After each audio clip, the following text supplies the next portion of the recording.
One of the more popular things that you can do with your Browning smoke vault is the popularity of the pork tenderloins and the loin.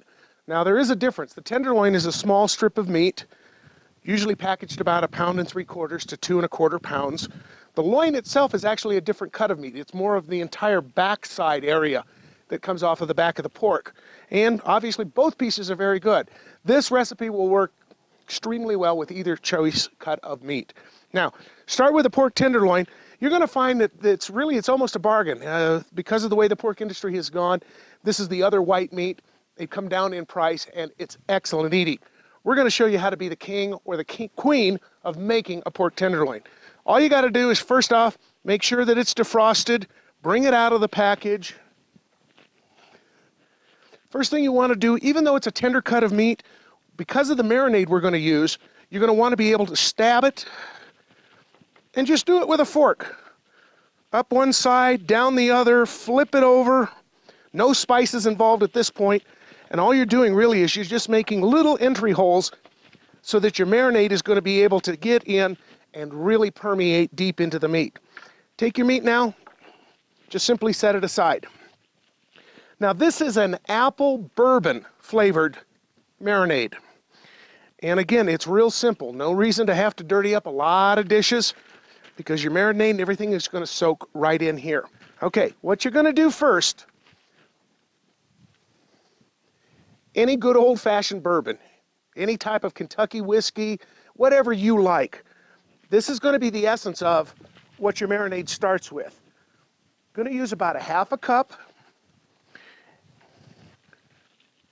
And again, keep in mind, all the alcohol is going to blast out of here, so there's no reason that you got to worry about overdoing it.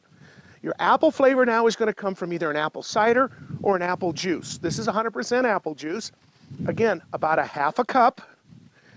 Throw it in the bag here, like that. About 3/4 cup of olive oil. Now you can use a peanut oil too, and that gives it a little different flavor as well, but I like the olive oil flavor.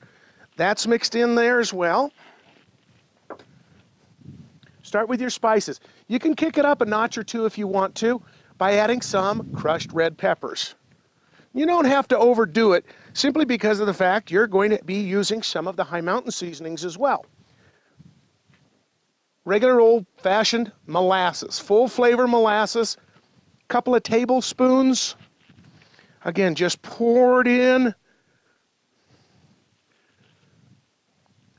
Massaged in now by taking this, zip your bag closed, and mix all your ingredients together. You want that molasses to break apart and become one with the sauces that are in here. All right, now here's where you're going to get all of your extra flavors. Garlic, well, to me, you can never have too much garlic. You can start with 4 or 5 cloves, crush them up, or if you're lazy like me, simply buy already crushed or minced garlic. That goes in. Flavors in terms of the herbals, you can do whatever you want to. Obviously, cilantro is always really good with pork. So again, a nice big bunch, chopped up. Again, keep in mind, this is for a marinade, so this is not anything that you're going to have to worry about, gee, did I cook it up or cut it up too big? Thyme is also a very good flavor to use. About 10 sprigs, again, coarsely chopped, mixed up. Come over here, if you like sage, you can use sage. Again, a couple of sprigs, chopped up coarse. Basil, gotta have it. Basil's always gonna add additional flavor. Again, coarsely chopped, and away you go.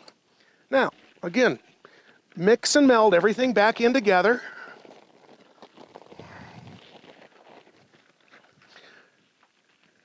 The beauty of working with high mountain seasonings is you've got a variety of different choices, depending on what you want to do. This is a trail dust. This is a very popular one.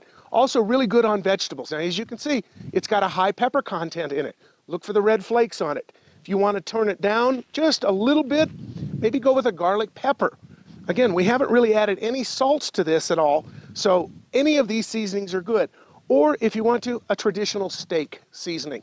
And you can see from the bottom, it doesn't have as much heat. So make it the way you want to. Again, it's a marinade. Now for us, I'm going to use the trail dust. I like that. I'm a fan of that, and I think it goes real good with pork. And just shake it in. Again, no rocket science about it. maybe 2, 3 tablespoons. If you want to do it faster, take the lid off and do it that way. Put it back on, and you're ready now to marinate your meat. Again, you've poked it real good so we know it's going to absorb. Just lay your tenderloin or your loin in there and start that squish the bag process. I like to marinate this in the refrigerator for at least 8 hours. If you need to, it can go overnight. It can go for 24 hours. Won't hurt it at all. Beauty of it is also you can prepare it before you go into camp or get ready for a tailgate party or whatever you're doing. And just every time you walk by the refrigerator or you walk past an ice chest, drag them out and just squish it around. Secret is, let it get in there and really marinate. Now, for the cooking part, no brainer. Set your smoke vault with a rack right here in this area here. You don't want it too close down. You're going to want to use your drip pan or your liquid pan. I like the flavor of beer. You can use water, you can use wine. I've even been told that you can use a little water and some of that extra whiskey, but to me, beer's a lot cheaper and a better way to go. You can use Coca-Cola or any sort of a cola soft drink. That'll give it a sweeter flavor. So, load it up with your chips. Again, hickory is always a good one on this, alder, what have you. Load up your pan with your liquids. After you've marinated it, now let me show you what we've come up with. If that doesn't make you happy, nothing will. Save all the juices in here. You can use it to marinate it because the juices have cooked along with everything. All the alcohol is gone, but you're left with that good kind of a bourbon oaky flavor. You've got the good spices from High Mountain. You've got the apple juice flavors all coming in together. Everybody on this is very happy. And again, as I said, this is the difference. Here's the loin behind. It's a much bigger cut of meat. Here's your pork loin, tenderloin up in front. And folks, bon appetit.